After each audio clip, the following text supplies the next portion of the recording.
Mumbai Indians, Chennai super Kings మరియు Kolkata night riders వంటి జట్లకు భిన్నంగా ఆర్సీబీ ఇప్పటికీ తన తొలి ఐపీఎల్ టైటిల్ కోసం వేచి ఉంది.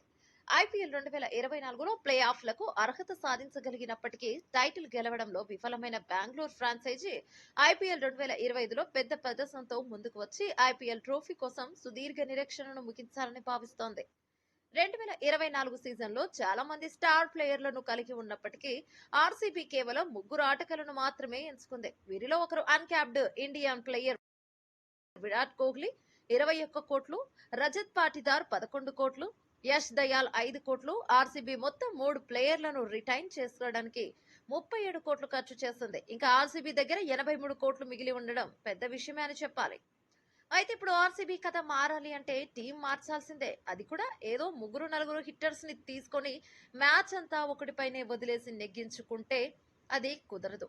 దానికి పూర్తి భిన్నంగా టీంలో ప్రతి డిపార్ట్మెంట్ లో ఇంపాక్ట్ చూపించే ప్లేయర్స్ ని తీసుకోవాలి. ఎందుకంటే పంజాబ్ తర్వాత అత్యధిక పర్స్ మనీ ఉన్న టీం ఆర్సీబీనే. 83 కోట్లు ఉన్న ఆర్సీబీ పంత్ కోసం పోరాడి మనీ వేస్ట్ చేసుకోకుండా శ్రేయస్ అయ్యర్, కేఎల్ రాహుల్ వంటి ఇండియన్ బ్యాటర్స్ పై ఫోకస్ పెట్టాలి.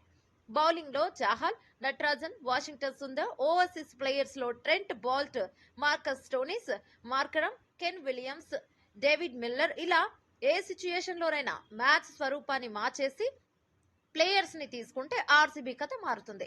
లేదా ఆర్సీబీ ఫ్యాన్స్ మరియు కోహ్లీల కలగానే మిగిలిపోవడం కావ్యం అని చెప్పాలి. ఎందుకంటే ఎప్పుడు మ్యాక్స్వెల్, ఏబీ డెవిల్స్, కోహ్లీ వీళ్ళపైనే ఆధారపడి ఇసాలా కప్ నమ్దే అంటే పని అవ్వదు. అందుకే ఇండియన్ కోర్ టీం బిల్డ్ చేసుకుని ఆల్ రౌండర్స్ పై ఎక్కువ ఫోకస్ పెట్టి ఆక్షన్ లో పక్క ప్రణాళికతో బిడ్డింగ్ చేస్తే తప్ప ఆర్సీబీ కథ మారేలా కనబడట్లేదు. మీరు చెప్పండి, ఆర్సీబీ యాక్షన్ లో ఎలాంటి ప్లేయర్స్ ని తీసుకుంటే కప్ కొడుతుందో కామెంట్స్ రూపంలో తెలియజేయండి.